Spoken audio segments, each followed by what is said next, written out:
Hello students, good morning. See, we are learning your topic space mission from Science and Technology Part 1 10th standard textbook. पहा आपण तुमचा 10th स्टँडर्डचा science and technology part 1 या टेक्स्टबुकमधला topic number 10 पाहतोय.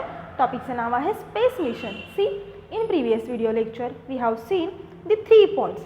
The first one is the what are the various applications of space mission, and the second point is the what are the uses of artificial satellite, and the point number third is the how the escape velocity is calculated, or what kind of minimum speed required to escape any काय म्हणूयात आपण any जे काही artificial satellite असेल, escape any satellite above the from the earth surface to the space, जे काही minimum velocity लागेल ती मिनिमम वेलॉसिटी किती असते याचं कॅल्क्युलेशन आपण प्रिव्हियस व्हिडिओ लेक्चरमध्ये पाहिलेलं आहे. पहा, आपण त्या व्हिडिओ लेक्चरमध्ये ॲप्लिकेशन्स पाहिले कशाचे, आर्टिफिशियल सॅटेलाईटचे, आणि आर्टिफिशियल सॅटेलाईट बरोबर आपण युजेस पण पाहिले कशाचे, स्पेस मिशन्स. का करायच्या स्पेस मिशन, कशासाठी हा स्टडी तुम्हाला दिलेला आहे, कशासाठी हा टॉपिक तुमच्या सिलेबसमध्ये इन्क्लूड केलेला आहे,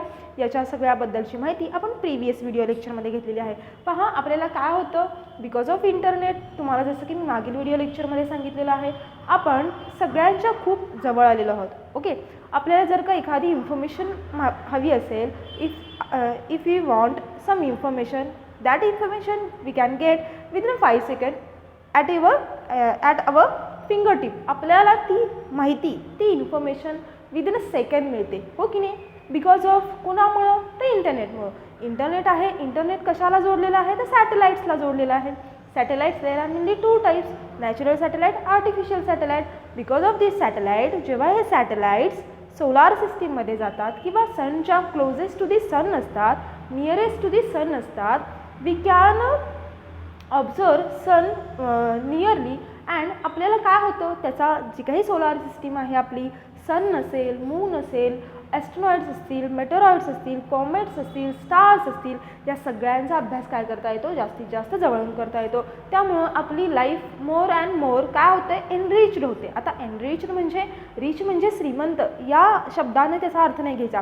रिच म्हणजे आपल्याला जी काही माहिती हवी असेल ती आपल्याला इझिली अवेलेबल होते, या अर्थाने त्या रिचचा मीनिंग तिथं आपल्याला घ्यायचं आहे. तर हे सगळे ॲप्लिकेशन्स आपण प्रिव्हियस व्हिडिओ लेक्चरमध्ये पाहिलेले आहेत. In this video lecture we are going to start a new point from this topic, and that one is nothing but the space mission away from the earth. Actually point असा आहे तो, आणि तो previous video लेक्चरपासून ते सुरू झालेलं होतं, पण मी त्याला वेगळं नाव दिलं. आपण ॲप्लिकेशन्स ऑफ स्पेस मिशन म्हटलं, आणि आजच्या व्हिडिओ लेक्चरपासून जो आपण पॉईंट बघणार आहे तो म्हणजे वेगवेगळ्या मिशन्स आपल्याला पाहिजे आहेत. आता space mission away from the अर्थ म्हणजे असं नाही आहे की पृथ्वीपासून दूर गेलेल्या अंतराळ मोहिमा, असं नाही, तर पृथ्वीपासून दूर गेलेल्या म्हणजे ॲक्च्युअल त्या प्लॅनेटवरती पोहोचलेल्या मोहिमा. वळानो, त्या प्लॅनेटवरती ज्या काही पोहोचलेल्या स्पेस मिशन्स आहेत त्याला म्हणायचं space mission away from the earth. Clear? This is our point. हा आपला पॉईंट आहे.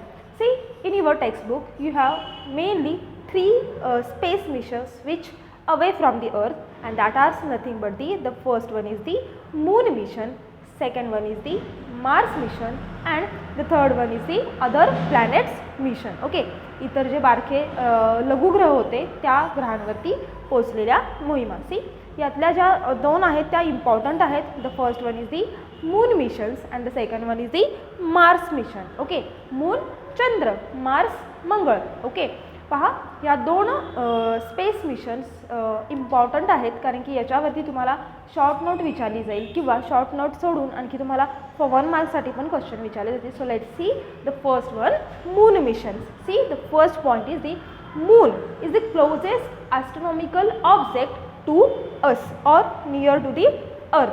पृथ्वीच्या सगळ्यात जवळ असणारा ॲस्ट्रॉनॉमिकल ऑब्जेक्ट कोण आहे, तर मून आहे. हे आपल्याला सगळ्यांना माहीत आहे. Okay, and it is the only one, or it is the only natural satellite of earth. Okay, moon हा काय आहे तर पृथ्वीचा एकमेव नैसर्गिक उपग्रह आहे आणि तो सगळ्यात क्लोजेस्ट आहे पृथ्वीच्या. Okay, moon is the closest astronomical object to the earth. पृथ्वीच्या सगळ्यात जवळ असणारा कोण आहे हो तर तो चंद्र आहे. See the second point. What is the second point? The first space mission to the object is moon missions. म्हणजे ज्या काही पहिल्या अंतराळ मोहिमा होत्या, म्हणजे ज्याच्यावरती ज्या स्पेसमध्ये पोचलेल्या मिशन्स होत्या, ह्या सगळ्यात पहिल्या कोण होत्या तर मून मिशन. म्हणजे सगळ्यात पहिल्यांदा मानवाने पाय कशावरती ठेवला तर चंद्रावरती ठेवला. Moon missions are the first space mission. Okay, तुम्हाला 1 मार्क्ससाठी विचारलं जाईल की कोणत्या मोहिमा आहेत की त्या फर्स्ट आहेत, तर you must have right there the first space mission was moon missions. लक्षात राहील.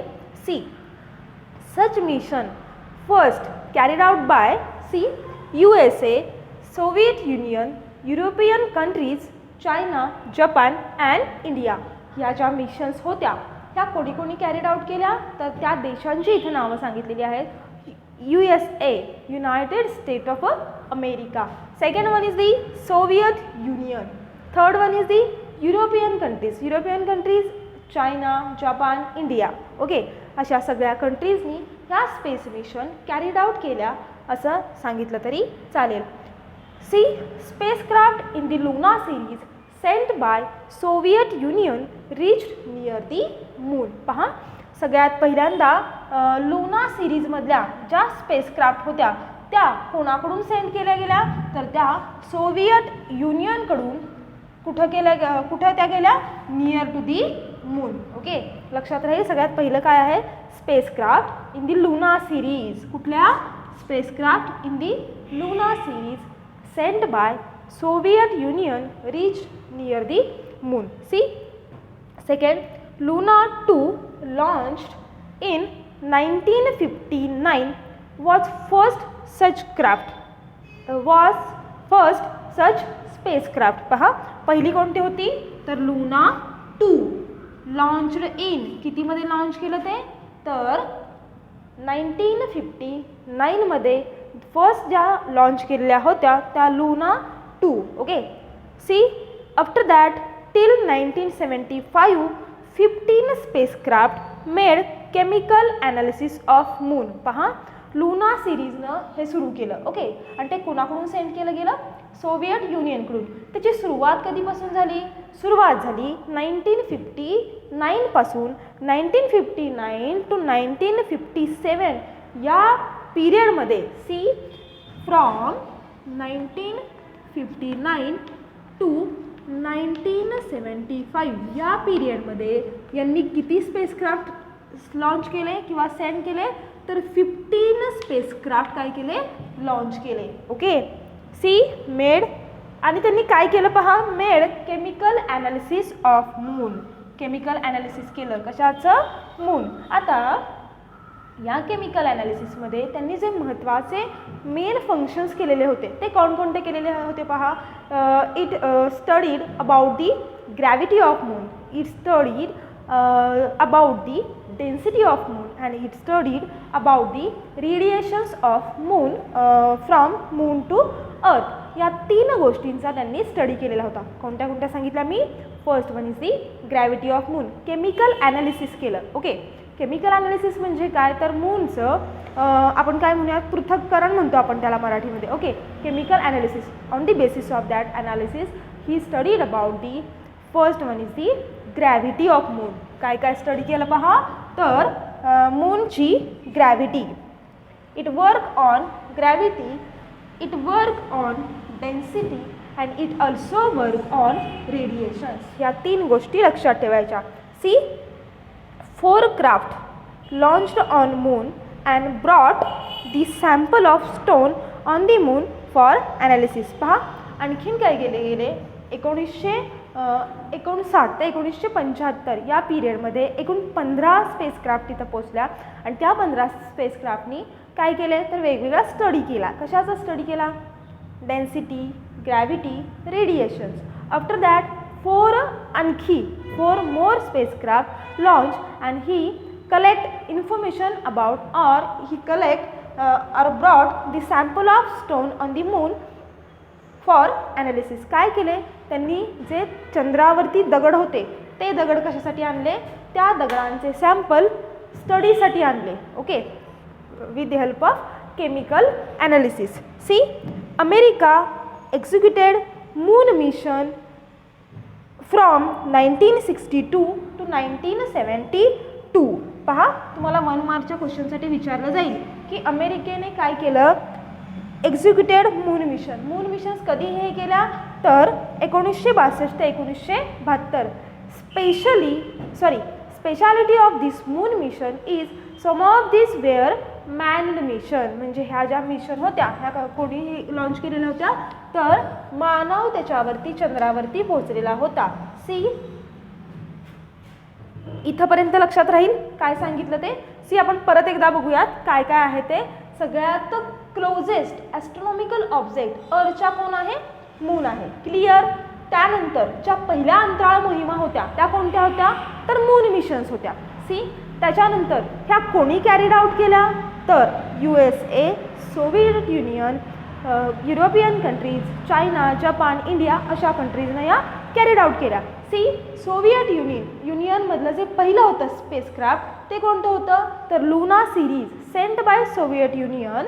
त्यांनी काय केलं तर ते reach near to the moon. Okay, आणि Luna 2 launched in 1959 was the first such craft. After that 1959 पासून 1975 पर्यंत एकूण 15 स्पेसक्राफ्ट तिथं पाठवले गेले. त्यांनी वेगवेगळा स्टडी केला about the moon, density, gravity, it's radiation, आणि त्याच्यानंतर आणखीन 4 स्पेसक्राफ्ट मूनमध्ये सोडल्या गेल्या. त्यांनी काय केलं, he brought sample of stones on the moon for the analysis.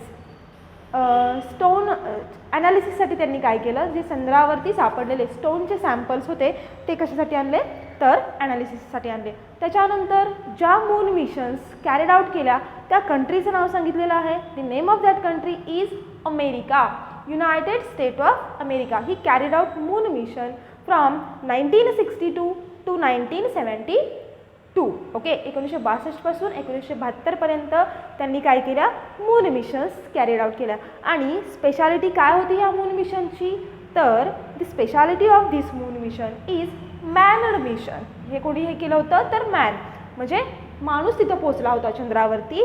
C, Neil Armstrong was the first human step on a moon. चंद्रावरती पहिला पाय ठेवणारा कोण आहे तर आपल्याला माहिती आहे, आपण इयत्ता 5वी पासून फ्रॉम 5th स्टँडर्ड आपण शिकत आलेलो आहोत. नील आर्मस्ट्रॉंग हा काय होता तर फर्स्ट होता की ज्यानं चंद्रावरती पाय ठेवला. In year 2008 Indian Space Research Organisation, see ISRO. What is the meaning, Indian Space Research organisation.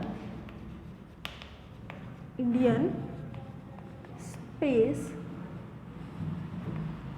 Research Organisation. Okay, launch Chandrayaan one. तुम्हाला 1 मार्कसाठी विचारलं जाऊ शकेल, चंद्रयान-1 कधी लॉन्च केलं गेलं तर in 2008 and placed it in orbit around the moon. मूनच्या भोवती ते मूनच्या ऑर्बिटमध्ये काय केलं गेलं, प्लेस्ड केलं गेलं. See, presence of water is the discovery of this mission. हे जे मिशन होतं चंद्रयान-1 ह्यांनी काय डिस्कवर केलं की मूनवरती वॉटरचा प्रेझेन्स आहे. हे कोणी डिस्कवर केलं तर Chandrayaan one. And this mission carried out by India and India was the first country to discover this. हे मिशन कोणी कॅरीड आउट केलेलं आहे तर इंडियानी, आणि इंडिया ही काय आहे फर्स्ट कंट्री आहे. कशाबद्दल, हे डिस्कवर केल्याबद्दल. कोणी चंद्रावरती पाणी आहे हे कोणी डिस्कवर केलं तर चंद्रयान-1 या मिशननी. आणि हे कोणत्या कंट्रीनं डिस्कवर केलं तर इंडियाने डिस्कवर केलं. It's all about the moon mission. लक्षात राहील, लक्षात ठेवायचंच आहे. And it's very easy one. See, the next one is the Mars mission. All of you know that. What is the meaning of Mars? Mars means Mangal. After that, after the moon, the closest and nearest astronomical object to to the earth is the Mars. पहा, चंद्रानंतर जो कोणता जवळचा ग्रह असेल पृथ्वीला तर तो कोणता आहे? मार्स आहे. सी, नाव let's see information about Mars mission. Next to the moon. आत्ताच मी तुम्हाला सांगितलं Mars is the nearest to the earth. Many of the mission was fail. पहा, मार्सवरती खूप साऱ्या मिशन्स कॅरी आउट केल्या गेल्या, space mission, but most of the missions ह्या कशा ठरल्या तर फेल्ड ठरल्या. त्यातली एक सक्सेसफुल मिशन झाली ती म्हणजे ती mission carried out by ISRO. ISRO's performance in this mission is remarkable. इस्रोचा जो काही परफॉर्मन्स होता ह्या मिशनच्या बाबतीत तो कसा होता? रिमार्केबल होता. The spacecraft Mangalyaan made by ISRO using minimum expenses in November 2013 and was placed it into the orbit in September 2014. पहा, इस्रोनं जे परफॉर्मन्स दाखवलेला होता ते कोणतं यान पाठवलेलं होतं तर मंगलयान. हे जे त्यांनी स्पेस मिशन कॅरीड आउट केलं हे खूप कमीत कमी खर्चात, लेस एक्सपेन्सेसमध्ये, आणि ते त्यांनी करायला सुरुवात कधी केली? November 2013 means I think 7 years ago. अँड ते कम्प्लीट कधी झालं? ते लॉन्च कधी केलं गेलं मूनच्या ऑर्बिटमध्ये? In September 2014. Okay, see what is the function of this mission or what is the work of this mission? It studied about the surface of Mars and atmosphere around it. कशाचा अभ्यास केला? It studied the surface of Mars and atmosphere around it. Okay, हे समजलेलं आहे. It's all about the Mars mission. Okay, पहा, आता काही मी important माहिती तुम्हाला सांगणार आहे. माहिती म्हणण्यापेक्षा सरळ काय सांगणार आहे तर चंद्रयान कोणी हे केलं, लॉन्च केलं तर इस्रोनी. Okay, in 2018. आणि पाण्याचा शोध चंद्रावरती लागला हे कोणी डिस्कवर केलं तर इंडियाने. आणि इस्रोनं परत जे सेकंड डिस्कवर केलं ते कोणतं होतं? मंगलयान हे होतं. आणि ते it's all about the Mars mission. He studied the work and that is nothing but the surface of Mars and atmosphere around it. See the next point, and the third one is the mission to the other planet. See, वाचून समजण्यासारखं आहे. आणि 2च point आपल्या ह्या टॉपिकमधले remaining राहिलेले आहेत. त्यातला एक point आपण ऑलरेडी पाहिलेला आहे, ते मी तुम्हाला सांगते कसं काय ते. Many mission have been executed to the study other planet also. म्हणजे आणखी दुसऱ्या ग्रहांवरती देखील काही मिशन्स परफॉर्म केल्या गेल्या. In some of this mission the spacecraft obtained the planet. Some landed on the planet and some just pass near to the planet and observe them. यातल्या काही ज्या क्राफ्ट होत्या, स्पेस क्राफ्ट होत्या, त्या काय झाल्या? Orbited in the planet, some landed on the planet and some just pass. Okay, काय झाल्या? काही त्या कक्षांमध्ये पोहोचल्या, काही नी स्टडी केला, त्याच्यावरती लँड केलं, आणि काही फक्त जस्ट त्याच्याजवळून पास आउट झाल्या. See, additionally spacecraft have been sent to the observe asteroids and comets, and they have successfully collected some dust and stones from the asteroids and brought them back on the earth. आता additionally spacecraft have been sent to the observe asteroid and comet. आणि त्यांनी successfully काय काय collect केलं पहा? Dust, stone from the asteroid and brought back on the earth. आणि हे सगळं त्यांनी कुठं आणलं तर पृथ्वीवर आणलं. We are getting very useful information from this all mission, clarifying our concepts about the origin and evolution of the solar system. या सगळ्या माहितीवरून आपल्याला काय मिळाली तर एक युजफुल इन्फॉर्मेशन मिळाली. कशाच्या बाबतीत तर ती म्हणजे concepts of origin and evolution of solar system. म्हणजे सोलार सिस्टीमची ओरिजिन कुठून झाली असावी, त्याचं इव्होल्युशन कसं असावं, या सगळ्या गोष्टींच्या बाबतीत आपल्याला महत्त्वाच्या कन्सेप्ट्स या स्टडीमुळं क्लिअर झालेल्या आहेत. पहा, the next point is the Indian space technology. आता इंडियन स्पेस टेक्नॉलॉजी याच्यामध्ये जो आपण various types of satellite, the function of satellite and launcher of the satellite जो पॉईंट बघितलेला आहे तोच पॉईंट आहे. तुम्हाला एक महत्त्वाचा याच्यामध्ये पॉईंट सांगायचा आहे, तो म्हणजे EduSat satellite in the series is used specially in the field of education. शिक्षण क्षेत्रामध्ये जो वापरला जाणारा जो सॅटेलाइट आहे तो आहे EduSat. तो आपण इथं लिहूयात. सी, तुम्हाला फॉर 1 मार्कसाठी विचारलं जाऊ शकेल, आपल्या सिलेबसची रिलेटेड आहे. सो आपण इथं लिहूयात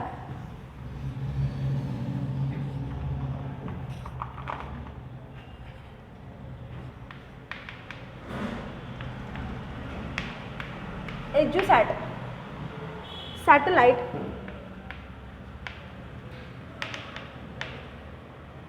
in this series, असं म्हणूयात, EduSat satellite is used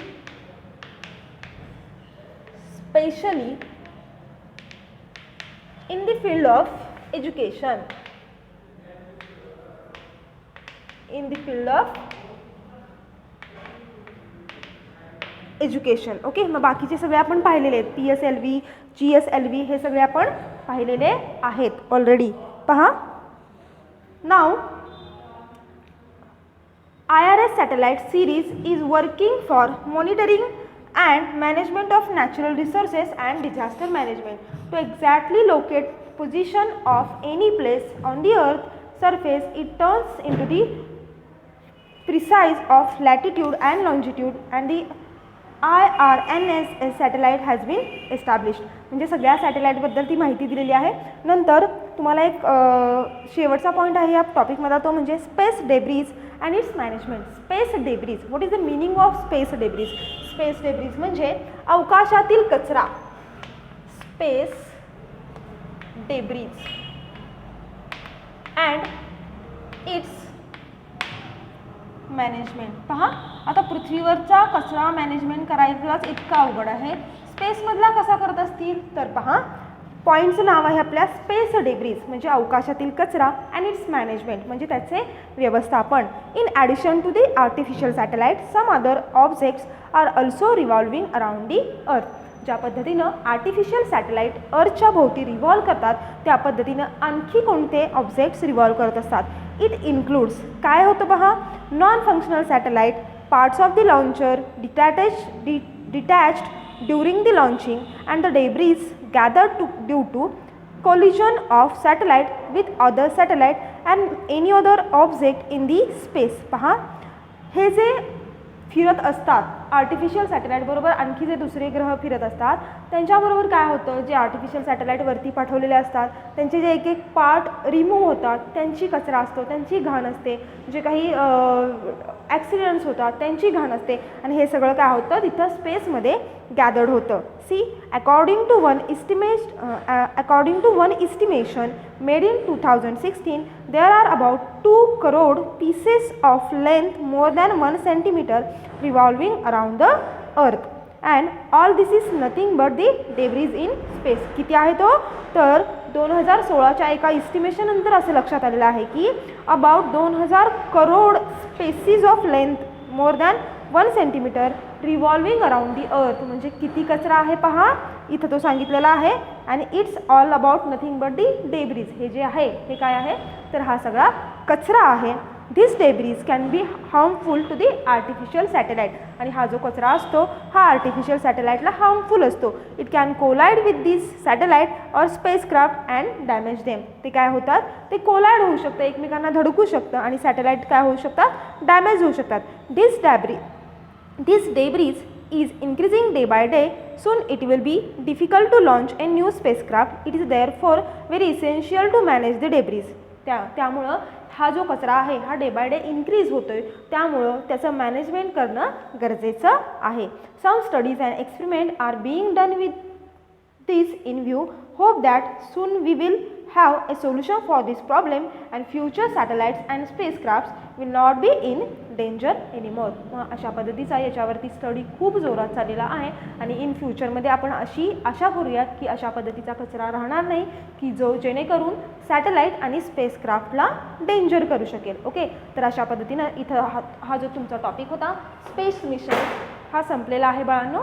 आणि आजच्या व्हिडिओ लेक्चरमध्ये आपण एकूण 3 मिशन्स पाहिल्या, त्यातल्या ज्या मेन 2 होत्या, मेन खूप इम्पॉर्टंट होत्या, त्या मी तुम्हाला डिटेल त्याचा स्टडी सांगितलेला आहे डिस्क्राईब करून. The first one is the moon mission and the second one is the Mars mission. नंतरच्या ज्या होत्या त्या वेगवेगळ्या ग्रहांवरच्या मिशन्स होत्या. नंतर आपण जो पॉईंट पाहिला इंडियन स्पेस टेक्नॉलॉजी, याच्यामध्ये जे सगळं आपण types of satellite, function of satellite and launcher of satellite हे जे सांगितलेलं आहे तेच आहे, फक्त त्याच्यामध्ये एक नवीन पॉईंट इन्क्लूड होतात तो म्हणजे एज्युसॅट सॅटेलाईट हा कुठं वापरला जातो, specially used in the field of education फील्डमध्ये जो वापरला जाणारा सॅटेलाईट तो आहे एज्युसॅट सॅटेलाईट. आणि त्याच्यानंतर आपण पाहिलं की space debris and it's management. Space debris हे सॅटेलाईटला आणि एअरक्राफ्टला आणि आर्टिफिशियल सॅटेलाईटला कसे हार्मफुल असतात, so the management of this debris is कसं ते इम्पॉर्टंट आहे हे आपण बघितलं.